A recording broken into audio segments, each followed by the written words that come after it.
धीरे चल यीशु साथ रे, जीवन बड़ा कठिन रही जाहे। धीरे धीरे चल यीशु साथ रे, जीवन बड़ा कठिन रही जाहे। रास्ता में दुख तकलीफ आहे, पार कर या यीशु यहे। रास्ता में दुख तकलीफ आहे, पार कर या यीशु यहे। धीरे धीरे चल यीशु साथ रे, जीवन बड़ा कठिन रही जाहे। धीरे धीरे चल यीशु साथ रे, जीवन बड़ा कठिन रही जाहे। रास्ता में संकट विपन आहे, पार कर या यीशु यहे। रास्ता में संकट विपन आहे, पार कर या यीशु यहे। धीरे धीरे चल यीशु साथ रे, जीवन बड़ा कठिन रही जाहे। धीरे धीरे चल यीशु साथ रे, जीवन बड़ा कठिन रही जाहे। रास्ता में पहाड़ पर्वत आहे, पार कर या यीशु यहे।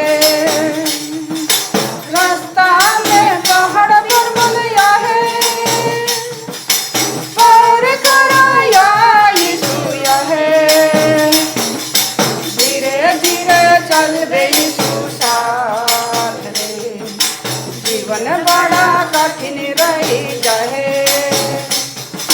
धीरे धीरे चल यीशु साथ रे, जीवन बड़ा कठिन रही जाहे।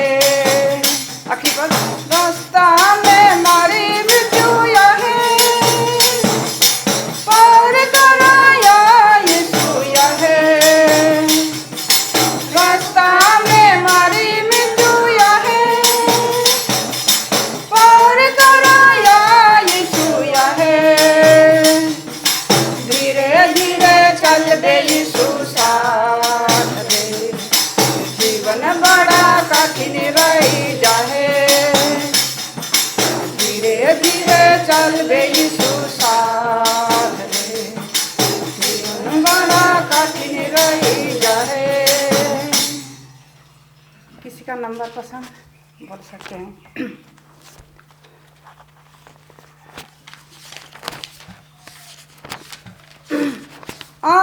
आनंद और शांति दया की ईश्वर लिए मेरा हर काम हर जगह हर समय मुझे भी को ले चलता है, ले चलता है, ले चलता है। वह मुझको साथ ले चलता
सबको हैप्पी साबत और ईशुसाय।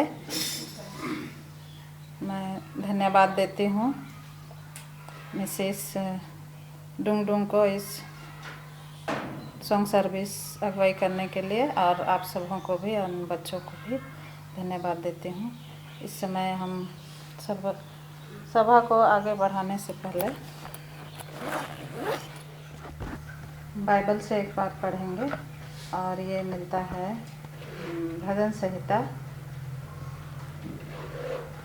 34 1 से 3 तक हम पढ़ेंगे। मैं हर समय यहोवा को धन्य कहा करूँगा, उसकी स्तुति निरंतर मेरे मुख से होती रहेगी। मैं यहोवा पर घमंड करूँगा, नम्र लोग यह सुनकर आनंदित होंगे। मेरे साथ यहोवा की बड़ाई करो, और आओ हम मिलकर उसके नाम की स्तुति करें। ईश्वर इस वचन पर आशीष दे, और मैं इस वचन के साथ आप सभी को स्वागत करती हूँ इस भागीरथ ज्योत मंडली में, और ईश्वर का धन्यवाद देती हूँ कि हम लोग सुरक्षित थे पूरे सप्ताह भर, और हम इकट्ठे हो पाते हैं उसके भवन में उनकी स्तुति आराधना करने के लिए। आइए हम सभा को आगे बढ़ाएंगे और गाना गाएंगे 77 नंबर का हिंदी से, और खुलना हो जाएगा तो सभा खड़ी हो जाएगी। जब इस्राएल निकला मिस्र से।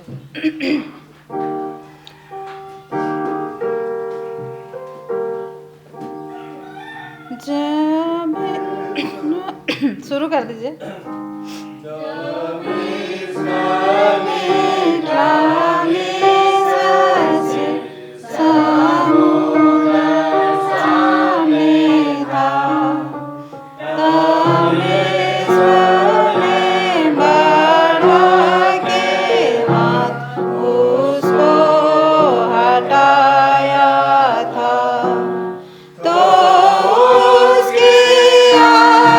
से आगे चल, जो दुख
समाचार सुनेंगे मिसेस डुंगडुंग के द्वारा।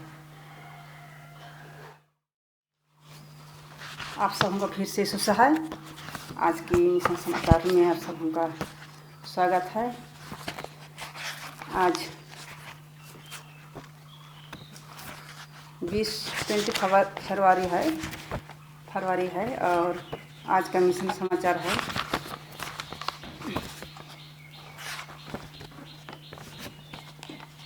सबद कार दुर्घटना। कोई एक दिन सबद दिन में कार की दुर्घटना होती है और जब कभी हम जानबूझ के कोई चीज़ करते हैं तो अक्सर हमारी सफलता नहीं होती है। इसी प्रकार यहाँ पर एक सबद दिन का कहीं जाने का प्रोग्राम था और उस दिन सबद दिन में कार का दुर्घटना हुई और यहाँ पर एक लड़की के बारे में लिखा हुआ है जो लड़की उस समय 16 वर्ष की थी और अभी उसका एज हुआ है 32 और लड़की का नाम है अन्ना खिजिन्याकोवा और ये कहानी आती है रूस से।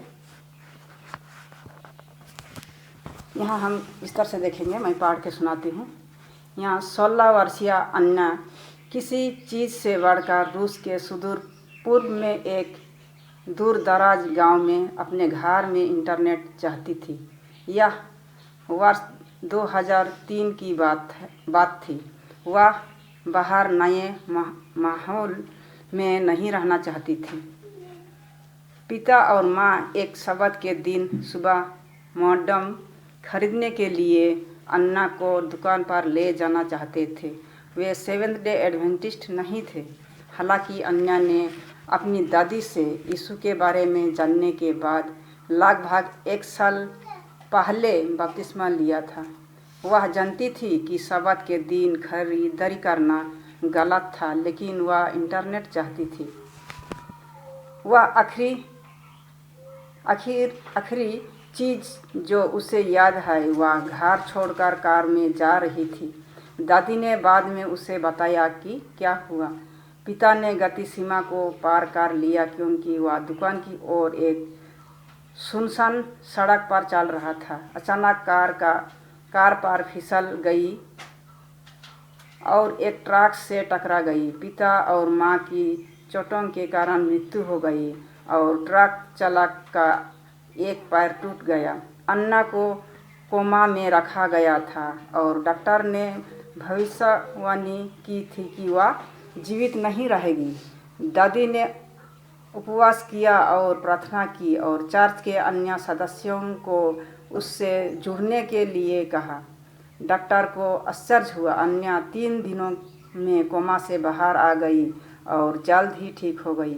2 महीने में वह स्कूल में वापस आ गई और उसने 10वीं कक्षा पूरी की। दादी अन्ना के लिए सहारा थी, लेकिन अन्ना गहरे दुख में डूब गई। उसे अपने माता पिता की मौत के लिए भारी अपराध बोध महसूस हो रहा था। उसने परमेश्वर को दोष नहीं दिया। वह जानती थी कि वह मृत्यु का कारण नहीं है, लेकिन वह यह भी जानती थी कि सबत के दिन खरीदारी करना गलत था। वह चाहती थी कि वह अपने माता पिता को घर पर रहने के लिए कहे। सबत के बाद वे इंटरनेट के बारे में सोच सकते थे। उसने उनकी मौत के लिए स्वयं को दोषी ठहराया। जब उसने विश्वविद्यालय में प्रवेश करने के लिए व्लादिवोस्तोक के बंदरगाह शहर में कदम रखा तो अन्ना के लिए हर और अंधेरा ही अंधेरा लग रहा था। उसने शहर के एकमात्र एडवेंटिस्ट चर्च में भाग लिया, लेकिन वह हर सबत के दिन नहीं जाती थी। दादी को खुश रखने के लिए वह अक्सर जाती थी। वह जानती थी कि वह ईश्वरीय जीवन नहीं जी रही है और उसका अपराध बोध गहरा गया। दादी अन्ना के लिए प्रार्थना करती थी। हर दिन फ़ोन करती थी, क्या आपने आज बाइबल पढ़ी है? अन्ना से पूछती थी। दादी धीरे से पूछती। यदि अपना अन्ना कहती हाँ तो दादी पूछताछ करती कि उसने क्या पढ़ा, क्या आपने आज प्रार्थना की है। दादी फिर से पूछती है, प्रार्थना करना मत भूलना। दादी अन्ना को अपने संघर्षों को साझा करने के लिए कहती और फ़ोन पर उसके लिए प्रार्थना करती थी। विश्वविद्यालय में अन्ना एक एडवेंटिस्ट शिक्षक से मिली जिसने उसके होमवर्क में मदद की। शिक्षक ने उसके लिए प्रार्थना भी की और चर्च से उसके लिए प्रार्थना करने को कहा। अन्ना को अपने बपतिस्मा को याद किया और पापों की माफ़ी के लिए प्रार्थना की। अन्ना कहती है, मैंने देखा कि मेरा जीवन गलत है। उसने प्रार्थना की, मैं देख रही हूँ कि मैं अंधेरे में रह रही हूँ। तेरे बिना जीवन व्यर्थ है। चर्च में अच्छे दोस्त बनने में मेरी मदद कर। मुझे एक अनुकूल स्वभाव दे। मुझे खुला रहना सिखा। मुझे प्रार्थना करने की और बाइबल पढ़ने के लिए याद रखने में मदद कर। अन्य नियमित रूप से परमेश्वर से बात करने लगी। उसने Ellen G White the great controversy की एक प्रति पढ़ी जिसे दादी ने कुछ समय पहले दिया था। उसने मार्टिन लूथर और अन्य सुधारकों की कठिनाइयों को देखा और उसने महसूस किया कि परमेश्वर सबसे बुरे पापियों को भी माफ़ करता है। उसने अपनी बुरी आदतें छोड़ दी। अन्ना ने दादी को कॉल के इंतज़ार के बजाय हर दिन दादी को फ़ोन करना शुरू कर दिया। उसका विश्वास बढ़ता गया और वह खुशी खुशी परमेश्वर की तलाश में सब्बात के दिन चर्च जाने लगी। वह समझ गई कि परमेश्वर ने उसके पापों को क्षमा कर दिया है और वह उन्हें याद दिलाने के लिए नहीं जा रही है। उसके दिल से एक बड़ा वजन उठ गया था। आज अन्या 32 साल की है और विश्वविद्यालय में बेतौर शिक्षिका काम कर रही है। वह एक पाथफाइंडर अगुआ है और चर्च सचिव के रूप में कार्य करती है। उसे पता नहीं है कि दुर्घटना क्यों हुई, लेकिन उसे अब उसकी चिंता नहीं है। कई लोगों ने मुझे बताया है कि मैं गलत नहीं थी, लेकिन मुझे नहीं लगता कि चीज़ें संयोग से होती है। उसने कहा, भले ही दुर्घटना संयोग से ही, लेकिन यह तथ्य अभी भी शेष है कि यह सब्बात के दिन हुआ था। आज भी मैं कभी कभी सोचती हूँ कि क्या रहा होगा, लेकिन तथ्य यह है कि दुर्घटना हुई और इसने मेरा जीवन बदल दिया। हादसे से पहले मेरी एक ज़िंदगी थी और अब दूसरी ज़िंदगी है। अन्ना दादी की प्रार्थना के लिए आभारी है, जो अभी 80 वर्ष की है और चर्च की सदस्य है। उसने कहा कि उसने उसके जीवन को बदलने में मदद की। मैं समझती हूँ, अन्य कहती है, मैं समझती हूँ कि मेरी कई समस्याएं हल हो गई क्योंकि चर्च ने मेरे लिए प्रार्थना की। परमेश्वर के बिना जीवन में कुछ भी सार्थक नहीं है। 3 साल पहले 13वें सब्बात के दान द्वारा व्लादिवोस्तोक में अन्ना के चर्च के लिए एक नई इमारत बनाने में मदद मिली थी। वहाँ पर एडवेंटिस्ट चर्च हेतु आपके दान और प्रार्थना के लिए धन्यवाद कहती है अन्ना। आज की मिशन समाचार यहीं ख़त्म होती है। धन्यवाद। मैं धन्यवाद देती हूँ मिसेस ढूंढूं को इस सुंदर मिशन रिपोर्ट सुनाने के लिए। और इस वक्त हम सभा को अंत करेंगे।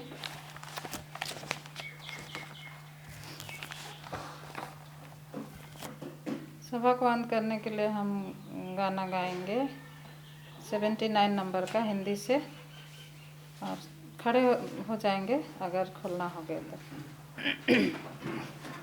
प्रभु यीशु जब आवेगा आभूषण पहनेगा। शुरू कर दीजिएगा।